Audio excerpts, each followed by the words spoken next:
नमस्कार, मी विद्या पाटील. आजची नवीन रेसिपी आहे. राहिलेल्या वस्तूतून नवीन कलाकृती, नवीन रेसिपी. मला सवय आहे.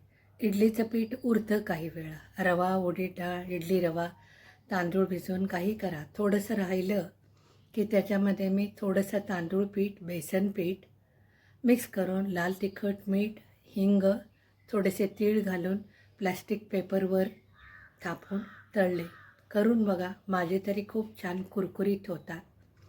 इडलीचं पीठ आंबलेलं असलं तरी असं काय फरक पडत नाही. त्याच्यामध्ये इतर पीठ, कोथिंबीर, तीळ, जिरे, तुम्हाला आवडेल तर हिरवी मिरची, तिखट काही घालू शकता. त्यामुळे करून बघावं असं.